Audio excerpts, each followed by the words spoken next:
Many people find it difficult to pray. Does the rabbi have any suggestions? Really, what we need to do is to discuss the mitzvah, the precept, the commandment of prayer, of davening. What exactly is davening all about? How does one perform the mitzvah of tefillah? Rabbeinu Agadol, Agaon, Rabbi Yosef Dov Soloveitchik Zitzal,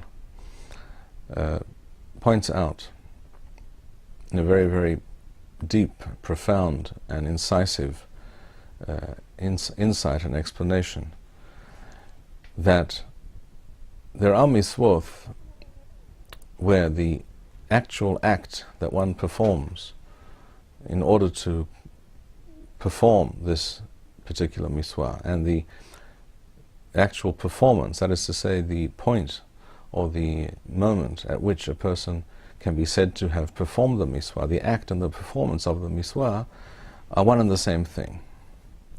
For example, the mitzvah of lulav. We are commanded to take on the first day of Sukkot in the Torah, the first day of Sukkot, to take the lulav, the 4 species, and the moment that a person picks up the lulav, he has performed the mitzvah. The act of picking up the lulav and the performance of the mitzvah are one and the same thing. In order to perform the mitzvah, one has to perform this act, and by performing that act, one has kept and one has performed the actual mitzvah. And there are many, many mitzvot of this type.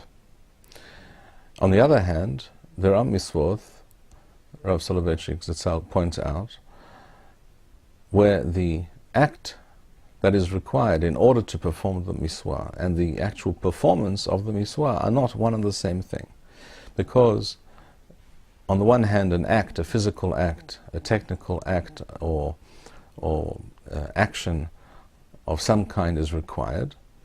On the other hand, the performance of the mitzvah is actually something which is talui balev, that is to say, something which occurs, that takes place in the heart. That is to say, it has to do with a state of mind, with a feeling, with an emotion. One example of this is the mitzvah of tefillah. When one actually recites the words of the prayer, shall we take for example the mitzvah of reciting the Amidah, the standing prayer, the Shmona Esrei, the 18 benedictions. When one recites this prayer, when one actually mouths the words with one's lips, one is performing the action of tefillah. But this is not the performance of the mitzvah, because as opposed to other mitzvot, if one has no kavanah, if one has no real inner feeling and emotion and awareness and state of mind at that time when one recites the words, then one is not performing the mitzvah of tefillah at all. Because tefillah is about communion with Hashem, speaking to Hashem quite literally, as a person speaks to his neighbor. It is an amazing thing. It is truly almost incredible that a human being, on the one hand, would have the audacity to speak to Hashem as he speaks to his neighbor. On the other hand, it is one of the most amazing and marvelous things about a human being, a healthy, spiritually healthy human being, that he wants to speak to Hashem, that he's able to do so. And the Torah not only allows it, but encourages it. And this is not, in fact, something which applies only to Jews. It applies also to non-Jews. Non-Jews should also commune with Hashem. But that's a different discussion. For now, we are discussing the mitzvah of tefillah and how it is to be performed and what actually constitutes the performance of the mitzvah. Because you see, with regards to other mitzvot, such as the example of lulav that we mentioned, or another example would be the mitzvah of eating a kezayit of masa, an olive, the volume of 1 olive of masa on Pesach at Leil HaSeder. With regards to such a mitzvah, there is a discussion in the Talmud whether miswot sarichot kawana or not, whether it is necessary for a person to have the intention of performing the miswah that Hashem commanded us to do when actually performing the act involved, such as eating the matzah or lifting up the lulav. There are different opinions on the subject. The halakha, the standard halakha, is that miswot sarichot kavanah, that a person has to have the intention, has to know that by doing a certain action he is performing the miswah. So that if a person picks up a lulav without knowing that it's a miswah to do so, or without meaning to perform the miswah, then he has not done the miswah, he has not performed the miswah. Whereas if a person knows there is such a miswah and then lifts up the takes up the ethrog and the lulav in his hand, then he is performing the miswah. That is the difference between those two opinions. And the halakha is that a person has to know that he is performing a miswah. So there is such a discussion with regards to those kinds of miswot where the act and the performance are one and the same thing. But with regards to a miswah which involves a state of mind and an emotion and a feeling and some kind of spiritual connection and emotion, when one is performing this particular miswah, such as tefillah, with regards to that there is no such disagreement. No one suggests that a person, even those who say that if you pick up a lulav without knowing or without thinking explicitly, I should say, without thinking explicitly that this is a miswah that I'm about to do, even those who say that you are performing the miswah without really thinking such a thought, no one says that this is true with regards to the miswah of tefillah. When it comes to tefillah, one must have this kawanat halev, one has to have this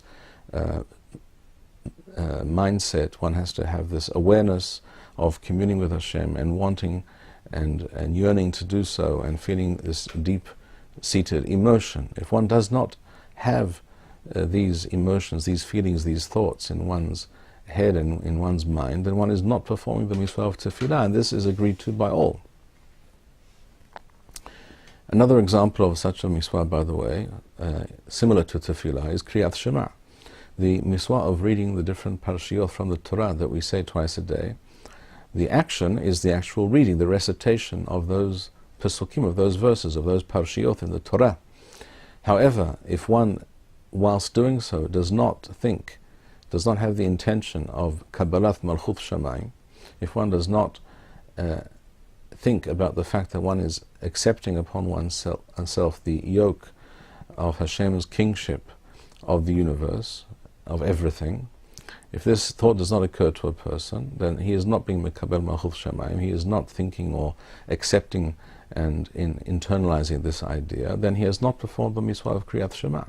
Ideally, a person should have this thought throughout the recitation of all three parashiyot of Kriyat Shema, but the very minimum, the halachic minimum, is that this thought should occur to a person as he is reciting at least the very first pasuk, the first verse of Shema Yisrael. So with regards to these kinds of miswot, Kriyat Shema and Tefillah, we have a distinction. We must in fact discern between the action involved in performing the miswah, or rather the act that is required in order to perform the miswah, but the performance is something which has to do with the heart and not with the actual act that one is performing, that one is doing at that moment. And this understanding is not only essential and halachically clear and self-evident, it is also written quite explicitly and obviously in the words of the Rambam, as Rav Soloveitchik points out. I will quote just a few words from the beginning of Hilchot Tefillah, the laws regarding Tefillah, in Rambam's Mishneh Torah. At the very beginning, the first halacha of the first chapter, Rambam writes, Miswat aseh, it is a positive commandment, lehitpalel b'chol yom, to pray every day to Hashem. Shene'emar, as it says in the Torah, Wa'avaltem et Adonai Elohechem, and you shall worship Hashem, your God. And then Rambam goes on to explain that the Chachamim explain this refers to the mitzvah of tefillah. However, it is necessary to understand the recitation of the words of the tefillah is the act of being mithpalel, and this is what the Rambam refers to when he says it is mitzvah aseh lehithpalel, In other words, it is a miswat aseh, it is a commandment that we are required to do, to recite prayer before Hashem. But the recitation is not the performance of the miswah. And Rambam himself makes this clear, because at the beginning of each section of halachot, Rambam has a heading.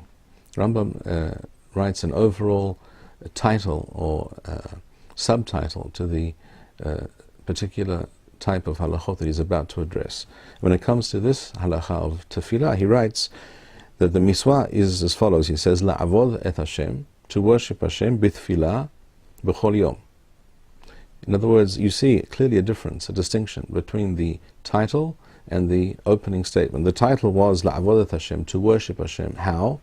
By way of tefillah, by praying to Hashem. How do you worship Hashem? Because by making a connection with Hashem in one's heart. That is La'avodat Hashem. Whereas when Rambam speaks about the act of tefillah, which is what he describes in Hilchot Tefillah and all the halachot regarding, pertaining to this miswah, he says, Miswat aseh lithpalel. He doesn't say La'avodat Hashem b'tefillah. He says lithpalel, because lithpalel, to pray, is the actual action of recitation. That is the act, and that is a necessary act, a prerequisite for performing the worship of Hashem by way of tefillah. But the real performance of the miswah is la'avodat Hashem, to worship Hashem in one's heart. This is something which is hovat halevavot. This is something which pertains to the heart, a matter of the heart. It is not performed, it cannot be attained by perfunctory recitation of words or texts. This is a basic understanding of the concept of tefillah, and also, as we mentioned, of kriyat shema and certain other miswot, that we must understand and internalize. That some of the miswot in the Torah are actually directed at getting us to achieve a certain state of mind and to achieve and experience a certain emotion, a feeling of the heart. And there is an action, there is some deed that needs to be done in order to achieve that. But it is not the deed itself, it is not the act itself, but it is rather the feeling and the awareness and the state of mind and the actual communion with Hashem, in the case of tefillah, that we must be aiming for. Thank you, Rabbi Bar-Hayim. We would like to encourage our viewers to share these videos with friends and send in your responses. We would also like to suggest the following opportunity to our viewers.